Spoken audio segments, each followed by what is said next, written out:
In 168 AD, the most powerful man alive, the Emperor of Rome, commander of 30 legions, ruler of 60 million souls, sat alone in a military tent on the frozen banks of the Danube River.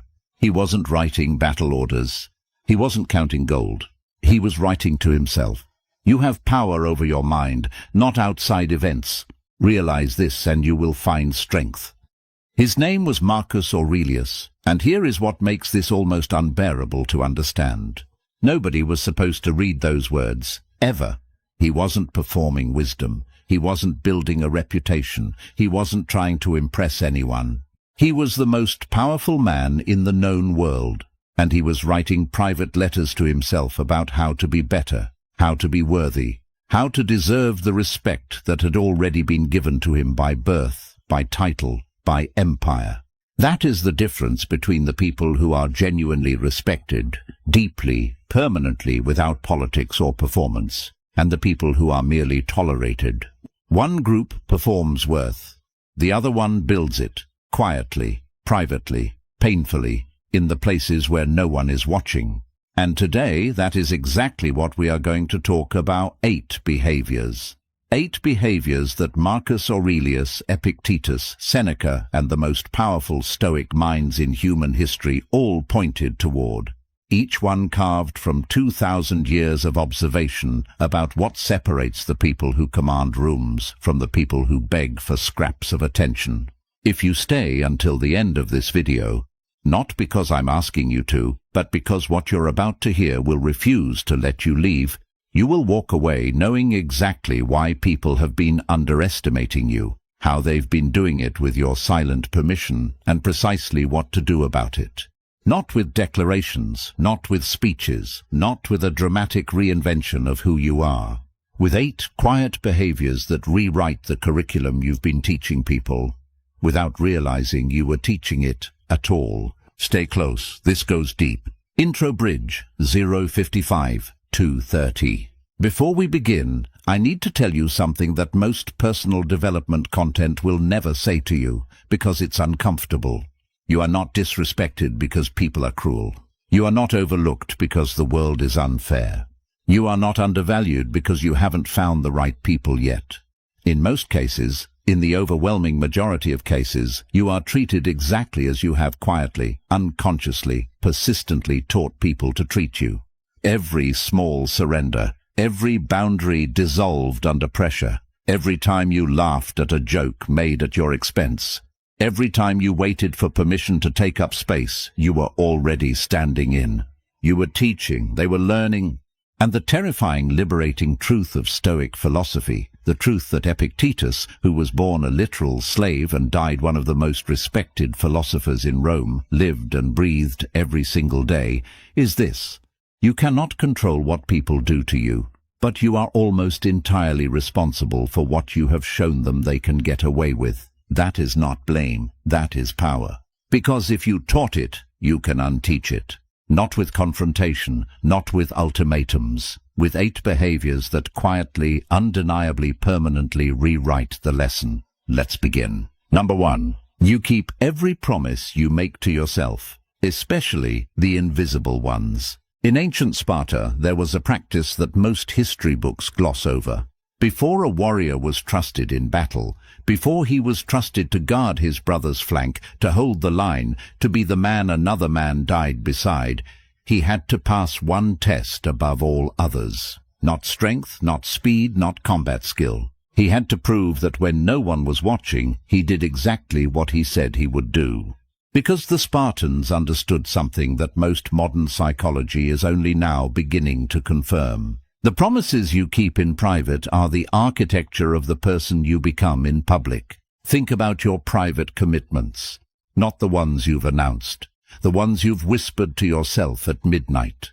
I'll wake up an hour earlier tomorrow. I'll finally have that conversation I've been avoiding. I'll stop letting that pattern continue in my life. I'll finish what I started. How many of those promises are still waiting for you to keep them? Now here's the piece that will sting. The piece that is not commonly said. Every time you break a promise to yourself, your nervous system records it, not philosophically, neurologically. The brain's threat detection system, the same ancient hardware that kept your ancestors alive on the African savanna, registers self-betrayal as evidence that you cannot be trusted. Not by others, by you. And when you cannot trust yourself, you walk through rooms differently. You speak with a slight hesitation. You shrink from conflict, not because you're weak, but because deep in your cellular memory, you know you haven't proven to yourself that you'll follow through. People smell this, not consciously, but they smell it the way a dog smells fear, and they adjust their behavior accordingly. Epictetus said, "First say to yourself what you would be, and then do what you have to do." He didn't say announce it. He didn't say plan it, vision board it, journal it. He said do what you have to do.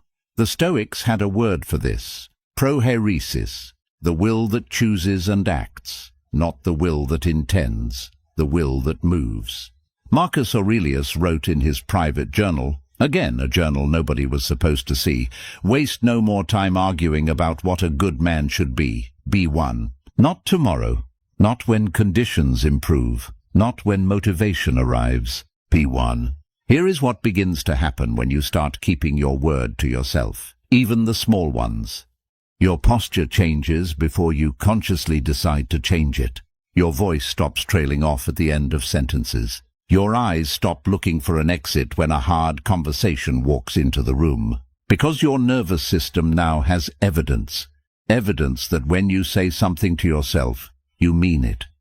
And that evidence, accumulated over weeks, months, years of invisible, kept promises, becomes the bedrock of a presence that other people cannot explain but cannot ignore. Keep your word to yourself first. Not because it will impress anyone, because the person you're becoming while nobody is watching is the only person who will show up when it matters.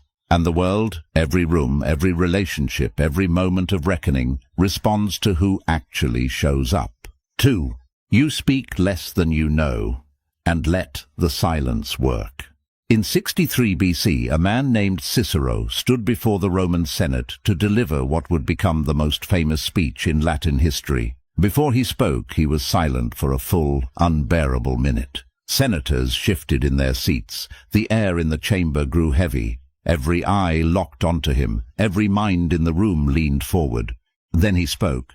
"How long, O Catiline, will you abuse our patience?" That silence, that deliberate, weaponized silence, contained more authority than the words that followed.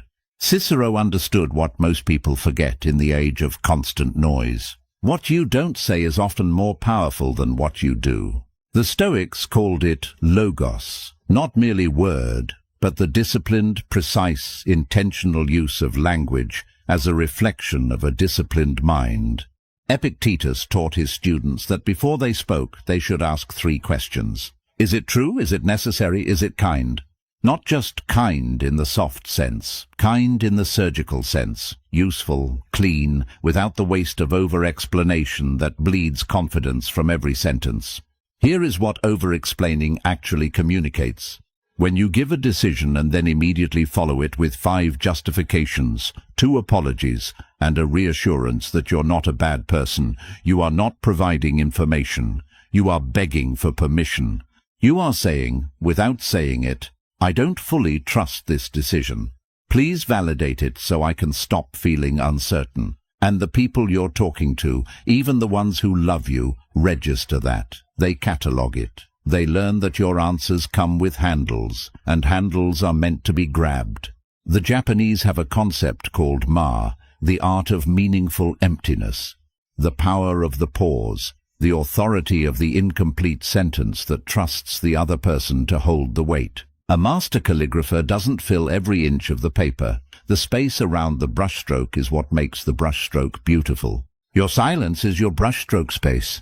When you say, "I'm not available for that," and then stop, you've said everything that needs to be said. The air that follows isn't awkward. It's authoritative. It belongs to you. You filled it with your presence, not your anxiety. Practice this. Next time you decline something, count your sentences. 1 sentence is enough. 2 sentences is generous. 3 sentences is the beginning of apology. Notice where you feel the pull to fill silence. That pull is the exact location of an unhealed wound of self-doubt. Not a character flaw, a wound. And wounds can be treated. But the treatment isn't more words. The treatment is trusting that your presence, undefended, unexplained, complete, is enough. Because it is. It always was. 3. You do not chase what withholds itself from you. There is a story about Alexander the Great, the man who conquered the known world by the age of 32, that most people have never heard. In 336 BC, at the height of his conquest, Alexander traveled to the city of Corinth specifically to meet Diogenes the Cynic, a philosopher who lived in a clay barrel, owned nothing, needed nothing, and was considered by many to be the wisest man alive. Alexander approached him with his army at his back, and his generals flanking him on both sides. He stood before Diogenes and said, "I am Alexander the Great. Ask me for anything you wish, and it is yours." Diogenes, lying in the sun next to his barrel, looked up at the most powerful conqueror in history and said, "Stand out of my sunlight." Alexander the Great, the man who could destroy cities, topple thrones, rewrite the map of civilization, stood in silence. And then he said, "If I were not Alexander, I would wish to be Diogenes." Understand what happened in that moment. A man who had nothing, no title, no army, no palace, no status, commanded the complete respect of a man who had everything. Not because he performed confidence, not because he made a speech, not because he tried to impress, but because he did not need a single thing that Alexander was offering.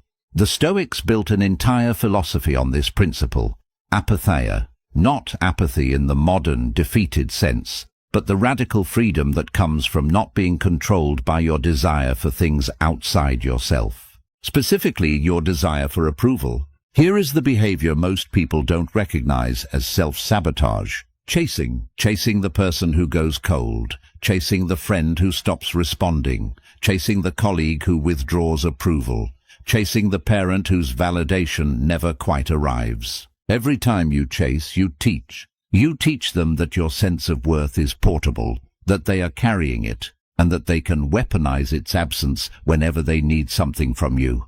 Marcus Aurelius wrote, "Never esteem anything as of advantage to you that will make you break your word or lose your self-respect. Not try not to, not be careful about. Never.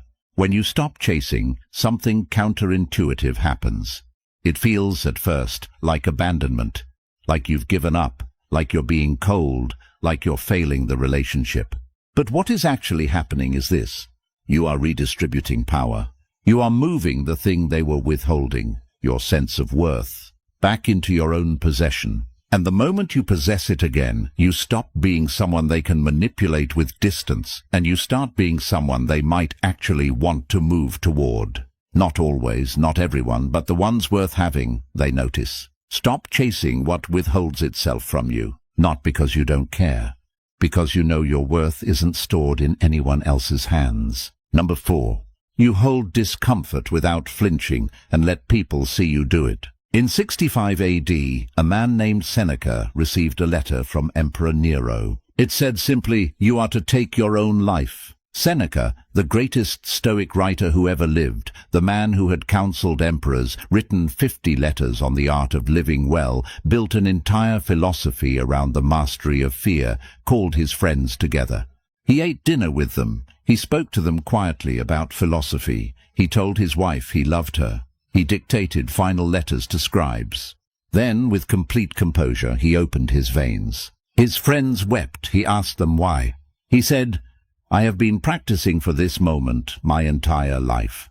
Now, I am not telling you this to valorize death or dramatic sacrifice. I am telling you this because Seneca's calm in the face of the worst possible moment was not an accident. It was not courage summoned in a crisis. It was a behavior practiced in 10,000 small moments of ordinary discomfort that nobody witnessed. Every time he sat with an uncomfortable truth instead of running from it.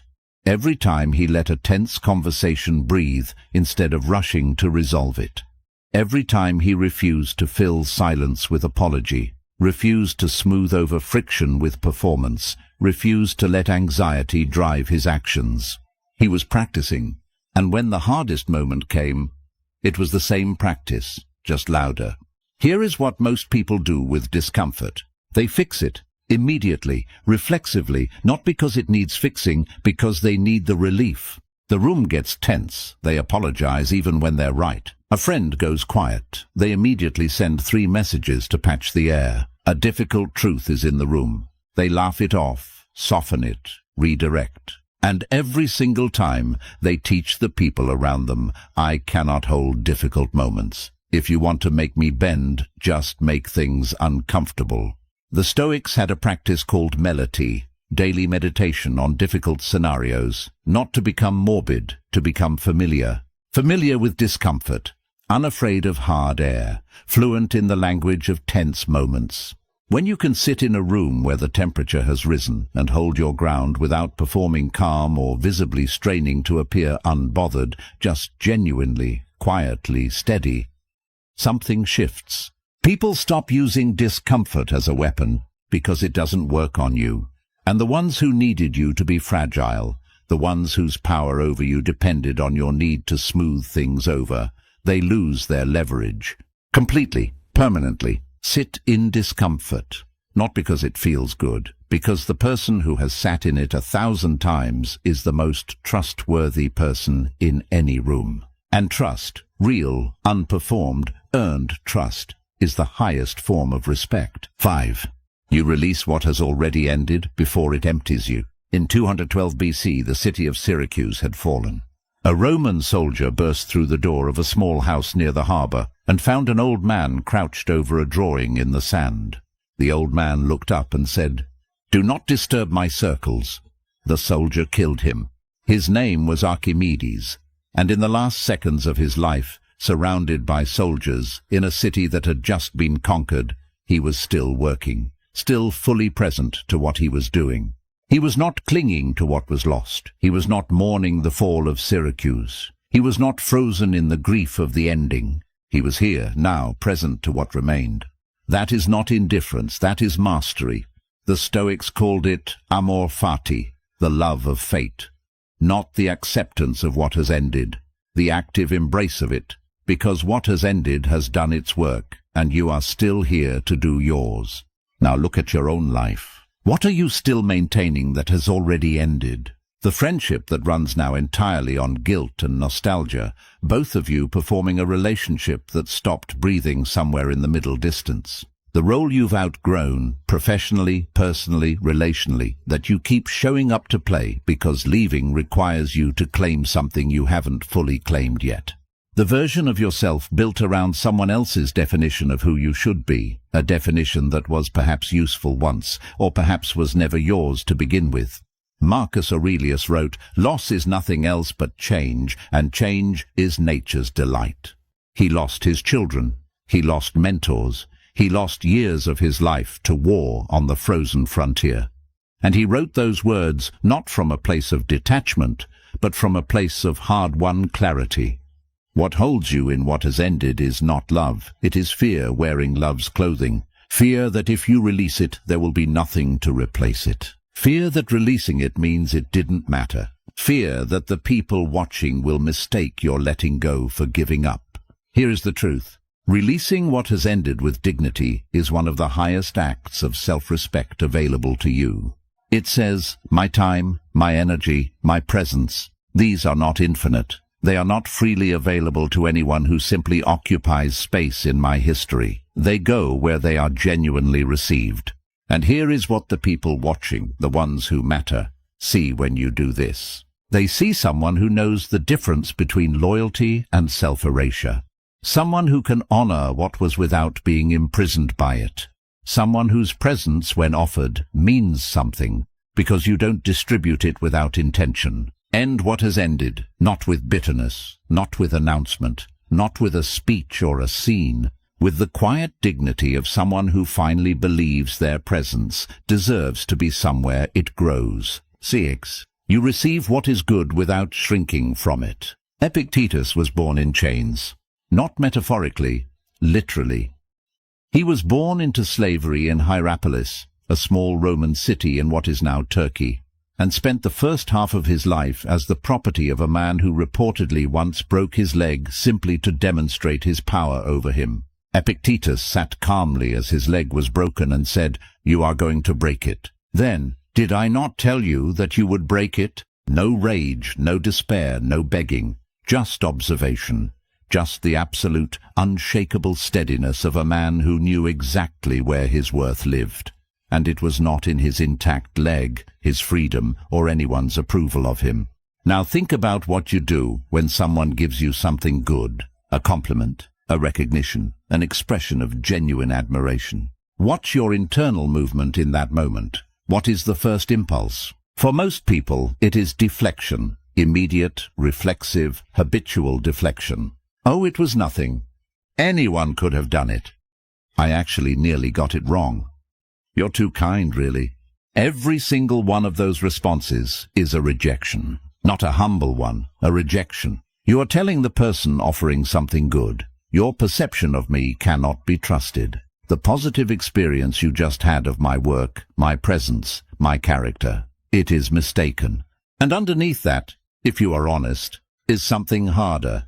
A belief that receiving good things openly is dangerous, that agreeing with someone who sees your worth is arrogance, that letting something land without immediately cutting it down makes you someone who thinks too highly of themselves.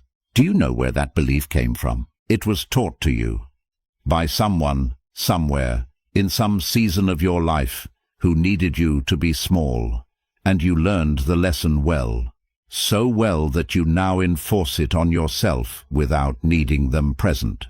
Epictetus, the man born in chains, the man whose leg was broken, never spent a single moment of his philosophy teaching people to diminish themselves. He taught the opposite. Know first who you are, and then adorn yourself accordingly. Know who you are, and let that knowing show, not in speeches, not in arrogance, but in the simple, grounded act of receiving what is true about you without flinching. Thank you. That means something to me. Full stop. No hedge, no immediate self-deprecation, no pivot to something smaller. Reflecting. Just a clean, open receipt. 2 seconds of letting yourself be seen as capable, as worthy, as good, without collapsing inward from the weight of it. The world reflects back what you show it you believe about yourself. Show it something worth. 7. You respond from stillness. You never react from noise. In 48 BC, Julius Caesar's fleet was caught in a violent storm in the Adriatic Sea. The captain of his ship was paralyzed with fear. The crew was preparing to abandon the vessel. Men were praying, weeping, screaming over the sound of the waves. Caesar walked calmly to the captain, placed a hand on his shoulder and said, "Fear nothing. You carry Caesar and Caesar's fortune. Whether you find Caesar admirable or not, whether his politics move you or appall you, that moment contains something that transcends politics entirely. In the middle of chaos, this man was the stillest thing in the room, not because he didn't understand the danger, because he had practiced not being moved by what was merely loud. This is habit 7, and it may be the most powerful one. You respond from stillness. You never react from noise. Reacting is what happens when your nervous system has been handed the wheel. It's fast, it's emotional, it satisfies the immediate pressure of the moment. And it hands your power to whoever just pushed your button. Responding is what happens when there is a pause, however brief, between the stimulus and the action. That pause is not passivity. It is the most active thing a disciplined mind can do. The Stoics called it hegemonikon, the commanding faculty. The part of you that watches, evaluates, and chooses, rather than simply reacting to whatever fire the world throws at your feet. Epictetus put it precisely. It's not what happens to you, but how you react to it that matters. And here is the truth about reactivity that nobody says plainly. Every time you react immediately, every time you match energy, fire back in kind, defend yourself at full emotional volume, you communicate one thing above all others. You got to me. You moved me. You have that power over me. And the people who want power over you, the difficult boss, the toxic family member, the friend who tests limits, the stranger on the internet who wants a war, they learn that the button works. so they keep pressing it. But when you pause, when you hear something that was designed to destabilize you, and you breathe, and you become quiet, and then you respond with the measured, unruffled precision of someone who has not been moved, the button breaks. Not dramatically, they don't always see it happen, but you feel it, and slowly, over time, so do they. Marcus Aurelius, managing a senate full of political vipers, a military full of ambitious generals, and an empire full of crises that never seemed to stop arriving, wrote this to himself. Begin the morning by saying to yourself, I shall meet with meddling, ungrateful, violent, treacherous, envious, uncharitable men today, but I shall not be disturbed by them. Not, I hope they don't bother me. Not, I'll try not to react. I shall not be disturbed. That is a decision made before the moment arrives, a decision made from stillness before the noise begins. Make that decision every morning before the noise arrives. Your stillness is not weakness. It is the deepest, most visible, most undeniable form of strength available to a human being. The world is always going to make noise. Be the stillest thing in the room. 8. You build your character in private and let it speak everywhere else. There is a final story I want to tell you, and it is the most important one. In 161 AD, Marcus Aurelius became emperor of Rome. He did not want the job. He had been a philosopher first, a ruler second, a man who genuinely believed that the life of quiet contemplation, rigorous self-examination, and private virtue was the highest life available. And yet the empire needed him, so he accepted it. He served for nearly 20 years. He fought wars he didn't want, managed politics he found exhausting, and carried burdens that broke lesser men. And every night, without fail, he returned to his private journal. Not to write policy, not to record victories, not to document his own greatness for posterity. He wrote things like, "You could leave life right now. Let that determine what you do and say and think. Confine yourself to the present. Never esteem anything as of advantage to you that will make you break your word or lose your self-respect. The object of life is not to be on the side of the majority, but to escape finding oneself in the ranks of the insane."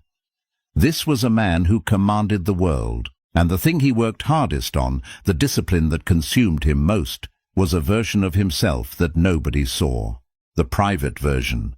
The version in the tent at midnight. The version in the pages of a journal he never planned to publish.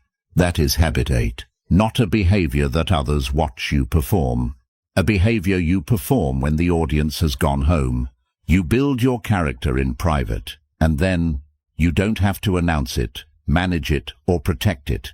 It speaks for itself, everywhere, in every room, in every silence, in every moment when the pressure rises and the world watches to see what you're made of. Because what you built in private, that is what you're made of. The Stoics had a word, eudaimonia, often translated as happiness, but more precisely, the fullness of a life lived in accordance with your highest self. Not the self that performs for approval, not the self that shrinks to avoid conflict, not the self that reacts, chases, deflects, over-explains, and slowly disappears under the weight of everyone else's expectations. The self that was built, quietly, consistently, painfully, in the 1,000 invisible moments that no one will ever congratulate you for. That self walks into rooms differently, not louder, not more aggressive, not performing confidence, just present. Fully, completely, undeniably present. The way a mountain is present, not trying to be impressive, just unmistakably there. And the people around you? They feel it before they can name it. They treat you differently before they can explain why. They lean in rather than lean over. They listen rather than test. Because you are no longer someone who teaches them they can get away with underestimating you. You have, in the quiet architecture of your private life, become someone they cannot afford to underestimate. 8 behaviors. None of them loud, none of them requiring a dramatic reinvention, a confrontation, a speech, or a performance. Each one lived in the texture of ordinary days, in the promises you keep when no one is watching, in the sentences you end without apology, in the things you release before they hollow you out, in the stillness you choose when noise is what's being demanded. Marcus Aurelius never published his journal. It survived 2,000 years by accident, copied, passed from scholar to